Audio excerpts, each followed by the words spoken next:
Dear students, welcome to my channel Mechanical Engineering Made Simple. So I think you are all aware of what we are doing. So we have discussed the syllabus for TSPSC AE Municipal Mechanical Engineering, the subjects one by one. So I have discussed the syllabus for the examination. I have made number of videos on the discussion for the syllabus of this examination, and also we have started discussing some questions on all the syllabus topics like thermodynamics, manufacturing technology, then your design, all these things. So as part of our discussion, so I have completed the discussion of questions on number 1 thermodynamics, number 2 manufacturing technology, and number 3 also we have discussed. The last video I have discussed strength of materials and engineering mechanics, and now today we are going to discuss about the question paper or some questions on machine design. I have already uploaded the video concerning the questions of this particular machine design, so please watch my earlier videos also. So if you have not subscribed, please subscribe my channel, okay, so that you don't miss any videos. Subscribe, like and share my channel, so that will be very so definitely. So once you subscribe my channel, there will be some bell icon, so please press it so that you will get my updated videos on the subject. Any video related to this particular examination, TSPSC AE Municipal, which is definitely as per the yesterday's news. So definitely it is going to come, if not today, tomorrow. That means probably in the month of October it will come. It is expected to come, and your examination, I think it will be completed before the municipal elections. I think municipal elections are slated for next year, January probably. So before that, I think, according to the whatever the discussions are going on in the department itself, and whatever I am hearing from all the sources like internet and other sources also, reliable sources also, your examination will be conducted before the elections, municipal elections. So let us be prepared. So please follow my videos, so that you will definitely benefited seeing my videos. So let us jump into the discussion without wasting any time. So in this video, what I am doing, I am giving the solutions for the machine design questions which I have uploaded onto my channel. Okay, so let us please wait for 1 minute. Right, so let us discuss the questions. The ability to resist a linear and angular deflection of a machine under loading within permissible limits is called rigidity. Okay, there are actually 4 options. There is no need for any confusion. So this particular property of the material is called the rigidity. In the second, let us go to second question. In the second question, what he has given? He has given the factor of safety for a ductile material, that is yield stress by working stress ratio he has given. It is 2. It is coming 500 by 250, that is 2. But FOS of brittle is 2.5. So FOS of ductile, how much it is? 2 into 2.5. So it is given that it is 2.5 times that of the ductile material. So FOS for the brittle material we have got 5, but we know the definition for factor of safety for brittle material. What is that? It is ultimate tensile strength by working stress. So that gives 5 is equal to 750 by working stress. So that gives me working stress for the brittle material is equal to 150, 750 by 5. Okay, accordingly choose the answer. For the first question, the answer is A, and second question answer is D. So let us come to third question. So I have shown the diagram on the right hand side. So on the left hand side I have shown hole, and the right hand side I have shown shaft. So minimum hole and maximum shaft always gives the maximum interference, because there is going to be interference, and that will be maximum when your hole is the minimum and shaft is the, that means the male part is more and female part is less. Okay, so we can describe hole as the female part and shaft as the male part. Okay, so that is your technical terminology only. So that gives me minimum hole minus maximum shaft gives the maximum minimum hole and maximum shaft, that gives the maximum interference actually. So I think just check it, what is the answer. So I think it is B or C. Just please see accordingly, but by mistake I have given it is maximum clearance. It is not so. So just check it. So next question, fourth question, FEE 400. So that gives the designation of carbon steels. It indicates that FE indicates that it is it is iron plus carbon, that means it is a steel. So you know that steel is the combination of iron and steel. So E stands for the yield stress, and which is given as 400.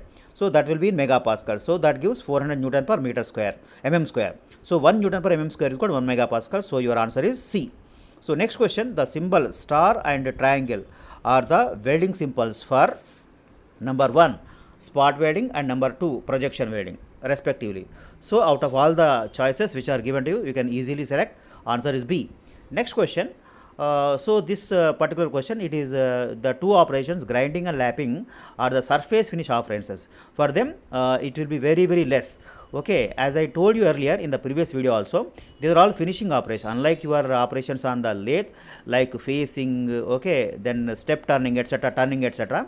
So they are all finishing operations. So definitely material removal rate will be very less. So the ranges are as shown, that is 0.012 to 0.016 microns for your lapping operation, and for grinding it is 0.063 to 5 micron. So accordingly your answer is A. Next, in the next question, I have shown you on the right hand side the dimensions of the hollow shaft, etc. So D, it is not shaft, it is actually the bolt. Okay, the major diameter is the highest diameter, core diameter is the least diameter, and pitch circuit diameter is the average of these two things. So DC is the core diameter, that is minor diameter, D is the pitch diameter, and DO is the nominal diameter or major diameter. So D is equal to DO plus DC by 2. So accordingly, so 20 indicates the major diameter or nominal diameter, and 8 gives the pitch. So the answer is B. So next question, the initial tension in the bolt for a fluid tight joint, it is for a non-fluid tight joint it is 1420 D, where D is the major diameter or nominal diameter. TI is equal to 2840, it is double than the major diameter. So 2840 into D, D should be in mm, then we will get the initial tension in newtons. So substituting for D, D is equal to 8 mm, so I will get 18 mm, I will get TA is equal to 2840 into 18, that is 51120 newtons or 51.120 kilonewtons. So the answer is B. So if your answer is not matching, so probably you can select the nearest answer. So next question, in the 9th question I have shown a bolt. So it is so for what is that, when bolt and nut are made of same material, so H should be equal to DO. So I have shown you the upper part is bolt and the lower part is the upper part is the, okay, this is the left side part is the nut, and right side part which is linear, so that is your bolt. So I have shown you some threaded portion also. So that height of a nut, okay, also I have shown that should be equal to the major diameter or nominal diameter. So when bolt and nut are made both of same material, mild steel, so H is equal to DO. So when it is made, that means there is a difference in the material for the nut and bolt. Some proportions are given. For this you will find there is some specific topic called, okay, what are the proportions, okay, if the bolt and nut are made of same material, different material, etc. So you will find this in your Kurumi book, so please refer to that once again. Okay, now in the next question, 10th question, it is showing you actually there is a bracket, there is a load acting on downwards. So there are 4 bolts actually, back also there are 2 bolts. I have shown you 1 and 2 only. So 1, 2 in the front and 2, 4, 3, 4 in the back side. Okay, so L1, L2 and L are the distances of the left side bolts, then right side bolts, and also then your load distance. So in this case, so both the bolts will be subjected to direct stress only. Direct stress is tensile, and also because of the bending moment, that is W into L, it will be subjected to bending moment. Bending moment, you know that it is going to cause either tensile stress or compressive stress. In this, it is pulling. In this case, it is pulling, so it is subjected to tensile stress. So both are tensile stress. So all the other options are wrong. Accordingly, your answer is A. Next question, chains fail by either wear or galling. Galling is caused by inadequate lubrication and or running at high speeds. Wear is due to friction. So these are the two modes by which the chains are failing, that is galling. So what is galling already just I have given there. So galling, and other one is the wear. So the friction, wear due to friction. So the answer is C. So next, angle of contact is given as 120 degrees. So immediately you have to convert into radians, that is 120 into pi by 180, 2.094 radians. And T1 is the initial tension in the tight side, that is this tensile stress into area. So I have shown you the area of cross section also. For rectangular cross section belt, so what is the area? Area is equal to width into thickness. So sigma is the tensile stress.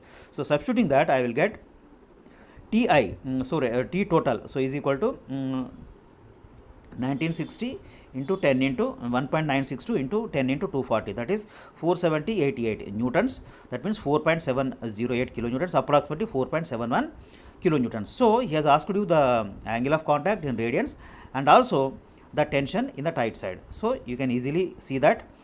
Okay, 1.962 is the area of cross section, it is given. So the answer is 4.71 kilonewtons. So accordingly you can choose the answer. The answer is B. So in the next question, 13th question, so it is based on the maximum principal stress theory and maximum shear stress theory. So whenever any bolt or any mechanical member is subjected to torque and bending moment, so it is designed basically on the two theorems. One is the theories. One is the maximum principal stress theory and other one is the maximum shear stress theory. According to maximum principal stress theory, equivalent bending moment is equal to half of m plus under root of m square plus t square. Substituting that the bending moment and torque, I will get m e, and substituting for t e, it is nothing but under root of m square plus t square. Substitute them, you will get the answers. So the answers are 55388.7 Newton mm and Te is equal to 807774 Newton mm. So substitute them, and now from the maximum principal stress theory, so ME should be equal to section modulus into bending stress. That gives me, so substitute that ME equivalent bending moment and substitute the maximum bending stress, which is nothing but 100 megapascal. Substitute that, you will get the cube root of that answer gives me 38.34 mm, approximately 39 mm. So now next, from maximum shear stress theory, T is equal to Z into Fs. Zp, what is Zp? Polar modulus. For the polar modulus of a shaft of diameter d, you know that it is pi by 16 d cube.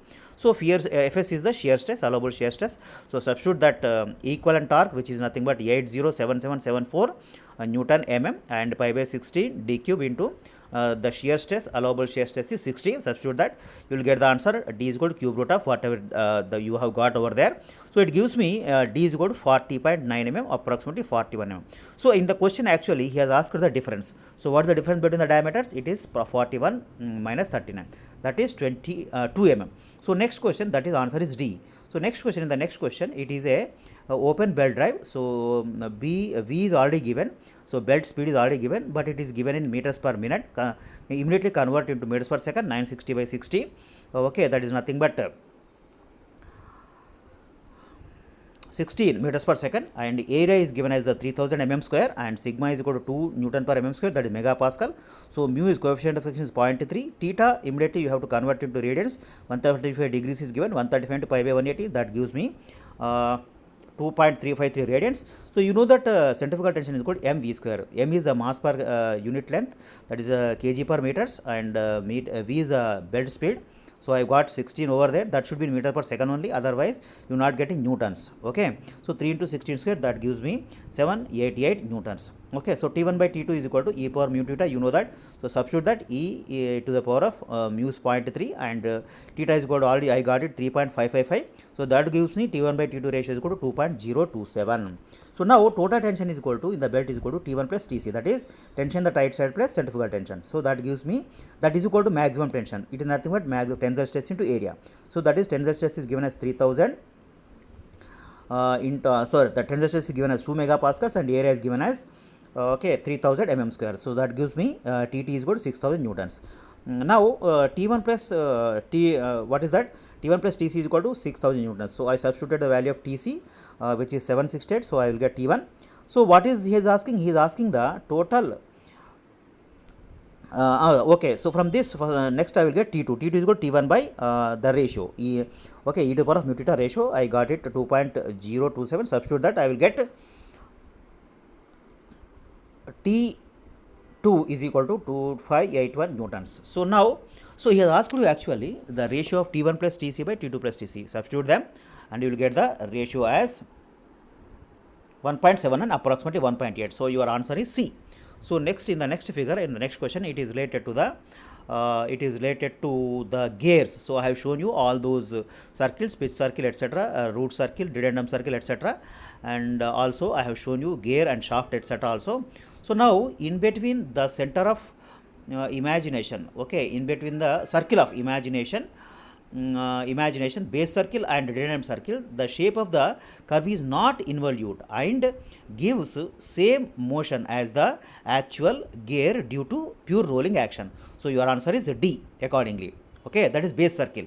So normally there is a confusion between dedendum circle and base circle. So it is not actually, the shape between those two is not that, and actually your motion is assumed to start from base circle. So your answer is D. So next question, delta E, the change in energy is given, that is okay. So energy before punching and energy after punching.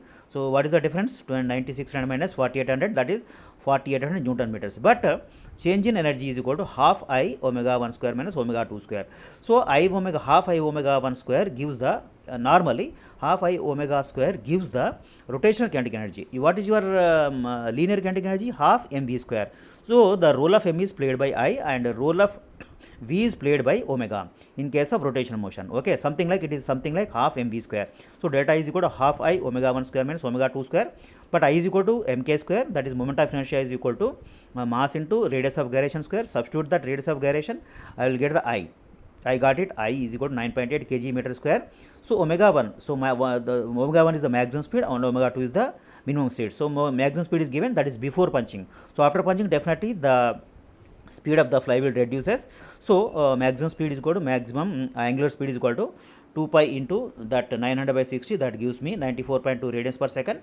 So substituting that, I will get omega 2, that means the speed after the angular speed after the punching operation, that square, that is omega square, I will get 7894, omega 2 under root of that, that gives me 88.848 radians per second. But omega is equal to, you know, that 2 pi n by 60. Substitute that omega 2 and you will get the answer n2. So what is the n2?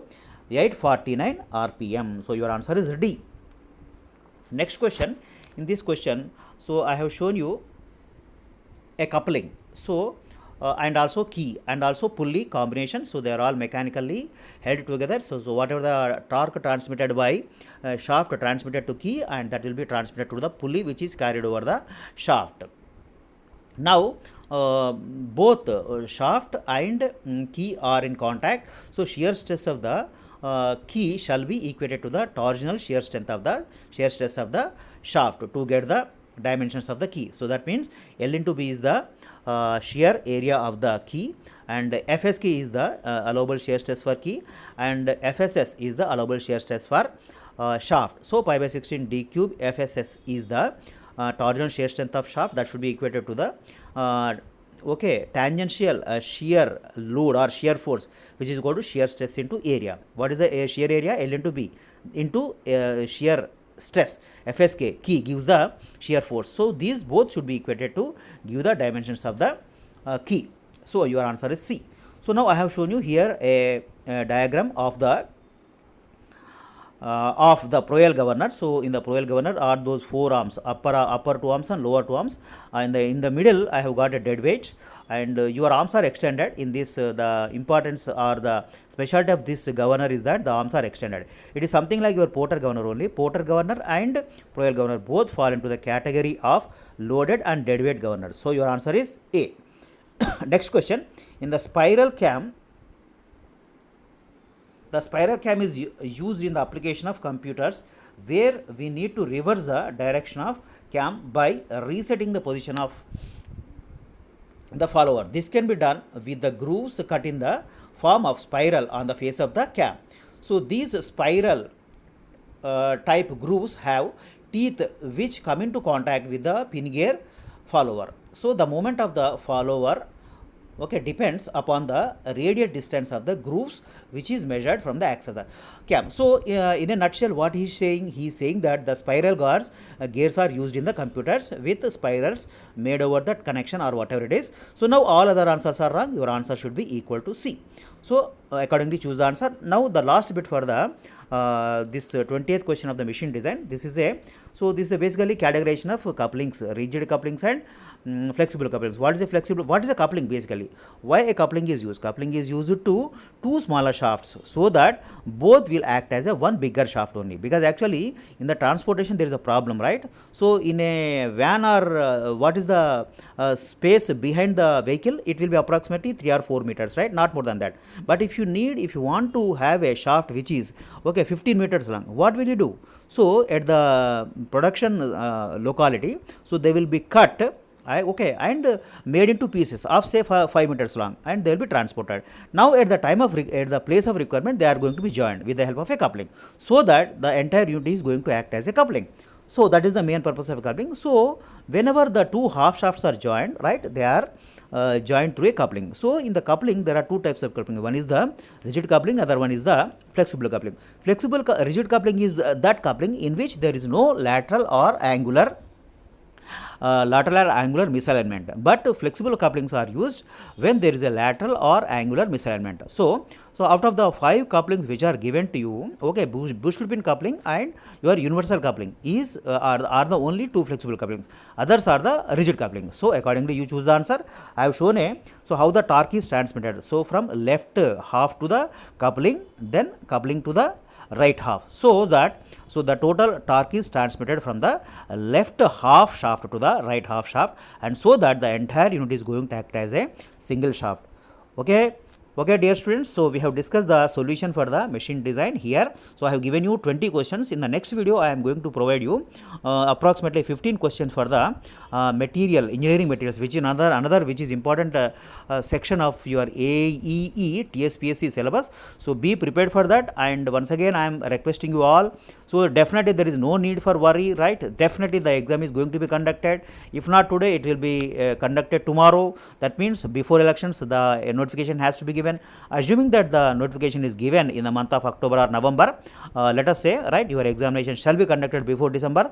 So without looking into whether the notification comes or not, okay, that the exam will be conducted or not conducted, right, it is better to be prepared for the entire mechanical engineering syllabus, right, so that whenever any exam comes, you are in a prepared situation and prepared condition, so that you can face the exam confidently. And if you do work like this, so there is no question that you should not get selected. So definitely 100% there is a chance for selection. Okay, so provided you follow your preparation, you prepare in the way we have discussed just now. Okay, so be prepared, and please go through my all videos. I have given a playlist over there. So once you click onto my channel, once you go to my channel, you will find a two playlists. One playlist is okay, I have given some videos on fluid mechanics and other basic like units, and second playlist is completely dedicated to your examination, TSPSC AE municipal. So please go through them and watch. If you are having any doubts, please write your comments in the comment section, so that I can answer your questions. Okay, once again wish you all the best, and if you have not subscribed, once again my request is that please support me. And one more thing I want to tell you, so don't skip the video, right? If you skip the video, you will be missing a lot of information, good information. So see all my videos till the end, so that you are benefited fully. Okay boys, wish you all the best, good luck.